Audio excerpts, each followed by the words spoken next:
May 7, 2022, 11:47 p.m. Korean time. Kwon, the 30-year-old founder of Terra, tweets from his Seoul apartment, 95% of you will die. Only the strong will survive. Within 72 hours, his own $40 billion empire would be completely erased. The collapse was so catastrophic, so mathematically perfect in its destruction, that South Korean prosecutors would later call it the most sophisticated financial crime of the digital age. But here's what nobody talks about. Kwon warned everyone. He deleted the tweet, but the internet never forgets. To understand how $40 billion vanished faster than any financial collapse in human history, you need to understand what Terra actually was, and more importantly, what Kwon promised it would become. Terra launched in April 2019 as a decentralized stablecoin protocol. The pitch was elegant, almost seductive in its simplicity. Create a stablecoin called UST that maintained $1. One peg not through dollars in a bank vault like Tether, but through an algorithmic relationship with another cryptocurrency called Luna. Here's how it supposedly worked. If you traded above $1, users could burn $1 worth of Luna to mint 1 UST,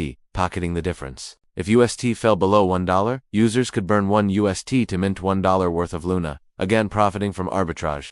This constant buying and selling would theoretically keep UST pegged at exactly $1 forever. No banks, no reserves, just code and market incentives. Kwon sold this vision with messianic confidence. A Stanford computer science graduate with a previous failed startup, he positioned Terra as the future of decentralized finance. I'm going to become the richest person in crypto, he declared in interviews. He mocked competing stablecoins on Twitter. I don't debate the poor on Twitter. When critics questioned the sustainability of Terra's 20% yield through Anchor Protocol, he dismissed them as bitter and low IQ. By April 2022, the Terra ecosystem had reached a peak market cap of $41 billion. UST was the third largest stablecoin with $18.7 billion in circulation. Luna, the sister token, traded at $116 per coin, up from 64 cents just 2 years earlier. That's a 181x return. Early investors were generational wealth rich. Kwon personally accumulated an estimated $10 billion net worth. Retail investors poured their life savings into Anchor Protocol, Terra's flagship lending platform that offered a guaranteed 20% annual yield on UST deposits. 20%. When U.S. banks paid 0.1%, retirees withdrew pensions, college students took loans, South Korean households mortgaged apartments. The promise was simple: deposit stablecoins earn 20% risk-free, forever. Terraform Labs, Kwon's company, raised $200 million from top-tier venture capital firms, Galaxy Digital, Pantera Capital, Coinbase Ventures. They weren't just investors, they were validators. Their brands lent credibility. If Mike Novogratz and Brian Armstrong believed in Terra, how could it fail? The cracks began in December 2021, though nobody wanted to see them. A pseudonymous researcher named Freddie Reynolds published a detailed analysis on Medium titled Terra, a ticking nuclear bomb. The thesis was mathematically simple. Terra's model only worked if adoption grew faster than redemptions. The moment net outflows exceeded inflows, the death spiral would begin. Here's the fatal math. When someone redeems one used for $1 of Luna, that UST is burned, destroyed, but new Luna is minted, created. In a crisis, millions of people would simultaneously try to exit UST. This would require minting billions of dollars of new Luna, diluting existing holders. Luna price crashes. As Luna crashes, you need even more Luna to redeem each UST. It's a hyperinflationary doom loop. Freddie Reynolds calculated that if just 10% of UST holders tried to exit simultaneously, Luna would need to inflate by 500% to absorb the selling. The system had no circuit breakers, no emergency reserves, no plan B. Just faith that redemptions would never spike. Kwon's response: I don't debate the poor on Twitter. Spend time researching before you speak. The analysis was dismissed as FUD, fear, uncertainty, doubt. Critics were blocked. Questions were mocked. The Terra community, drunk on 20% yields, attacked anyone who questioned the protocol. In January 2022, another warning sign appeared. Anchor Protocol's yield reserve, the fund used to pay the 20% APY, was depleting rapidly. At the current burn rate, it would hit zero by March. This wasn't a secret. The data was on-chain, publicly visible. The Anchor community voted to reduce yields to 18%. Kwon vetoed it, personally depositing $450 million into the reserve to keep the 20% dream alive. Why did he do this? Because Anchor's 20% yield was Terra's growth engine. Remove it, and the demand collapses. Kwon knew this. He was buying time, hoping adoption would accelerate enough to make the system self-sustaining. It was a gamble, and the clock was ticking. Then came the deleted tweet. May 7, 2022, 11:47 p.m. Kwon posted, 95% of you will die. Only the strong will survive. It was classic Kwon, arrogant, cryptic, dismissive. But unlike his previous tweets, this one carried an edge of desperation. Was it bravado, or did he know something? Within 2 hours, the tweet was deleted. Internet archives captured it. Screenshots spread on Reddit. The Terra subreddit exploded with speculation. What did 95% will die mean? Was he talking about competing stablecoins or Terra itself? Later analysis would reveal the truth. At the exact moment Kwon sent that tweet, whales were already moving. Large UST holders were quietly redeeming positions. On-chain data shows $285 million UST was burned in the 48 hours after the tweet double, the normal rate, the smart money was exiting, the death spiral was beginning, and Kwon knew it. But retail investors, the people who mortgaged homes, who withdrew pensions, who believed in the 20% promise, they didn't know how to read on-chain data. They didn't follow whale wallets, they just saw a deleted tweet and shrugged. Kwon trolls sometimes, they told each other. It's just his personality. They had no idea they had 72 hours left. HOUR0, May 8, 2022, 3 a.m. UTC, UST DEPEGs to $0.985. Small, but significant. In stablecoin world, 1.5 cents is a 5-alarm fire. Arbitrage bots immediately activate, burning Luna to mint used and restore the peg. It works, use returns to $0.998 within 20 minutes. The system held for now. HOUR 6:29 a.m. UTC, someone executes a massive trade on Curve, Finance. $350 million UST sold for USDC in a single transaction. This is not normal, this is coordinated. UST pegs 292 cents. Luna price drops 8%. Panic selling begins on South Korean exchanges. Upbit, Bitham, and Corbett see $800 million in volume in 30 minutes, triple normal levels. HOUR 12 to 3 p.m. UTC, UST is at 87 cents. The death spiral activates. To restore the peg, the protocol must mint Luna and sell it for UST. But Luna price is crashing because so much new supply is being created. More Luna must be minted to buy back each UST. It's exponential dilution. Luna supply increases from 350 million tokens to 1.2 billion tokens in 6 hours. Price collapses from $62 to $38. Hour 18 to 9 p.m. UTC. Kwon tweets. Deploying more capital UST will repeg. Terraform Labs guard LFG. Terra's reserve fund begins selling Bitcoin to defend the peg. They dump $1.5 billion BTC on the market. Bitcoin crashes from $34,000 to $30,000 in minutes, triggering cascading liquidations across every crypto exchange. The entire market bleeds. Terra's collapse is now contagion. Hour 24, May 9th, 3 a.m. UTC, USD is at 68 cents. Luna is at $11. Anchor Protocol, the lending platform that started this all with 20% yields, is in full bank run mode. Users withdraw $4.2 billion in 12 hours, nearly 30% of all deposits. Every withdrawal requires selling UST, which requires minting more Luna, which crashes Luna further. The math is death. Hour 36 to 3 p.m. UTC, Binance halts Luna trading. The reason? Luna supply inflated from 350 million to 6.9 trillion tokens in 24 hours. You read that correctly? Not billion, trillion. The blockchain literally cannot handle the computational load of minting tokens fast enough. Luna price is now 2 cents. Yesterday it was $11. That's a 99.8% collapse in 36 hours. Hour 48, May 10th, 3 a.m. UTC, Terra blockchain halts. Validators vote to stop block production. The network is frozen. Luna price, $0.0001. UST price, 21 cents. The market cap chart looks like a cliff dive. April 5th, $41 billion. May 10th, $400 million. 99% destroyed. $40.6 billion erased. Hour 72 to 3 p.m. UTC. It's over. Luna Classic, the old token, now renamed, trades at $0.00009. UST is at 8 cents. The Terra ecosystem is dead. Discord servers are flooded with suicide prevention hotlines. Reddit posts describe wiped out retirement accounts, mortgaged homes, broken families. One user writes, I had $1.2 million in Anchor on Friday. Today I have $40,000. My wife doesn't know yet. 72 hours. From $41 billion to nothing. Faster than Lehman Brothers. Faster than Enron. Faster than any financial collapse in recorded history. The mathematics were perfect. The brutality absolute. Here's what we know from blockchain forensics. The $350 million Curve trade that started the cascade was executed by 7 wallets acting in coordination. They sold UST, bought it back lower, sold again. Classic market manipulation. The address is traced back to exchanges in Russia and Singapore, but the real identities remain unknown. Was it an attack, or simply large holders front-running the inevitable collapse they saw coming?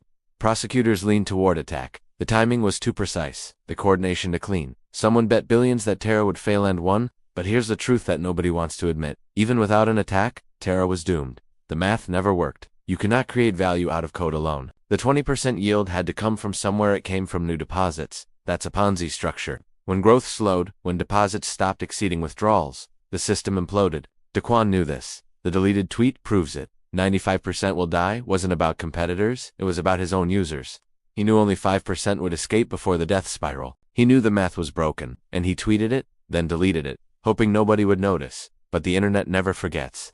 $40 billion doesn't just disappear, it transfers. Here's where it went. Early investors and VCs, $4.8 billion cashed out before the collapse. Galaxy Digital, Pantera Capital, and Jump Crypto sold most of their Luna positions in Q1 2022. They bought at 60 cents $2, sold at $80, $110. Their exits provided the exit liquidity that allowed the Ponzi to continue.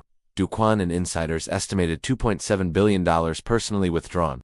South Korean prosecutors discovered Kwon transferred $100 million to Swiss bank accounts in March 2022, 2 months before the collapse. His co-founder Daniel Shin sold $105 million Luna in February 2022. They knew the end was near. Terraform Labs operations, $892 million spent on marketing, partnerships, salaries, and legal fees. This includes the $450 million Kwon deposited into Anchor in January to keep the 20% yield alive. It was user money, recycled back into the protocol to maintain the illusion of sustainability. Bitcoin Reserve Sell-Off Luna Foundation Guard held 80,394 BTC, valued at $3.5 billion in April. They sold it all, trying to defend the UST peg. The $1.5 billion sale crashed Bitcoin from $39,000 to $26,000, triggering $1.2 billion in liquidations across the entire market. Terra's collapse became crypto-wide contagion. The remaining $28.1 billion simply vaporized. Market cap is not money, it's the last traded price multiplied by token supply. When Luna inflated from 350 million tokens to 6.9 trillion tokens, the market cap existed only on paper. There was never $41 billion in actual capital. It was a number on a screen, backed by faith. September 2022, South Korean prosecutors issue arrest warrant for Kwon charges. Fraud, breach of trust, embezzlement. Red notice issued through Interpol. Kwon flees to Singapore, then Dubai. December 2022, U.S. Securities and Exchange Commission files civil charges against Kwon and Terraform Labs. The complaint alleges securities fraud, unregistered securities offerings, and misleading investors about Terraform's blockchain activity. March 2023, Kwon arrested in Montenegro, attempting to board a flight to Dubai using forged Costa Rican passport. He was traveling with fake identity documents for himself and a companion. The arrest came after 4 months on the run. June 2024, Montenegro Court approves extradition to South Korea. Kwon faces up to 40 years in prison on fraud charges. The trial is expected to last 18 to 24 months. His legal team argues he was merely optimistic about Terra's sustainability and committed no crime. As of December 2024, Kwon remains in Montenegrin custody awaiting extradition. Daniel Shin, Terra's co-founder, was arrested in South Korea in April 2023 and released on $435,000 bail. Han Chang-jun, former CFO, pleaded guilty to fraud and is cooperating with prosecutors. Civil lawsuits.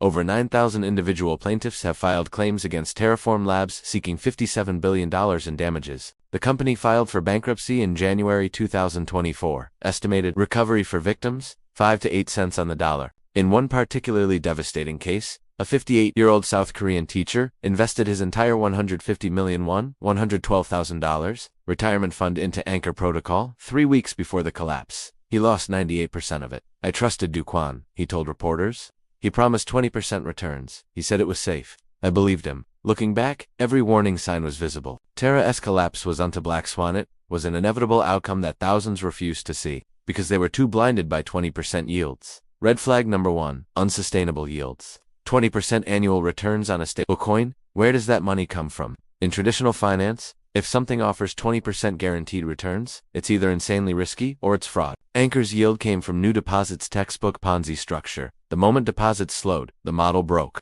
Red flag number 2, algorithmic stablecoins have a 100% failure rate. Before Terra, there was Basis Cash failed December 2020. Empty Set Dollar failed March 2021. Iron Finance failed June 2021, and Neutrino USD failed April 2022. Every algorithmic stablecoin that relied on mint-burn mechanics eventually depegged and collapsed. Terra was not different. It was just bigger. Red flag number 3, Kwon's behavior. Cult-like leaders who mock critics and refuse to engage with substantive concerns are always a danger sign. Kwon blocked skeptics. He insulted researchers. He called critics poor. That's not confidence, that's defensiveness. When someone won't defend their protocol with logic and math, it's because the logic and math don't work. Red flag number 4, the deleted tweet. May 7, 2022, 95% of you will die, then deleted. In retrospect, This was Kwon's confession. He knew the system was breaking, he knew most users wouldn't escape, and he tweeted it, then panicked and deleted it. The internet archived it. That single deleted tweet should have been a 5-alarm evacuation signal. Red flag number 5. Insider selling. On-chain data showed Kwon, Daniel Shin, and early investors cashing out millions of dollars in Luna throughout Q1 2022. When founders sell, it means they don't believe in the long-term viability of their own project. Retail investors were buying, insiders were selling. That's all you need to know. Terra's collapse is not ancient history, it was 2 years ago, and the same patterns are repeating right now across crypto. Look for these patterns today. 1. Unsustainable yields. Any DeFi protocol offering double-digit APEs on stablecoins is likely using the same Ponzi math as Anchor. Where does the yield come from? If it's from protocol emissions printing tokens, that's inflation. If it's from new deposits, that's a Ponzi. Real sustainable yield in finance is 3 to 7%. Anything above that requires extreme risk. 2. Algorithmic pegs. Any stablecoin that maintains its peg through code alone without actual dollar reserves will eventually fail. The math always breaks under stress. Tether and SDC have actual reserves, though Tether's transparency is questionable. Algorithmic stables have faith. Faith breaks. 3. Cult-like founders. If a founder mocks critics instead of addressing concerns, run. If they build a personality cult, run. If they promise guaranteed returns, run. Legitimate projects have humble founders who acknowledge risks and engage with criticism. Scams have messiahs for on-chain whale movements. Learn to read blockchain data. When large holders are selling, especially founders and early investors, that's your exit signal. Tools like Arkham Intelligence, Nonsan, and Glassnode let you track whale wallets. If they're dumping, you should too. 5. Death spiral mechanics. Understand how your investments work. If a token's value depends on perpetual growth, it's a pyramid. If a stablecoin's peg depends on minting infinite supply during redemptions, it will hyperinflate. Math doesn't lie. Learn the math. $40 billion, 72 hours. 1 deleted tweet. Kwon's Terra collapse is the fastest destruction of wealth in financial history. Faster than the 1929 crash. Faster than Lehman Brothers. Faster than Enron. And it was entirely predictable. The warning signs were everywhere. The deleted tweet was the final confirmation. 95% of you will die. Only the strong will survive. He was right. 95% of Terra holders lost everything. The 5% who survived were the ones who read on-chain data, who understood the math, who didn't believe in 20% guaranteed returns. They were the ones who saw the deleted tweet and immediately withdrew everything. The internet never forgets. But investors have short memories. Right now, in December 2024, there are protocols offering 15%, 20%, 25% yields. There are algorithmic stablecoins promising to solve the problems Terra faced. There are founders with cult followings dismissing critics. History doesn't repeat, but it rhymes. Learn the pattern. Recognize the red flags. Don't be exit liquidity. For detailed timeline, court documents, and on-chain transaction data, check the description below. This is educational content, not financial advice. Do your own research. And never trust anyone promising guaranteed returns.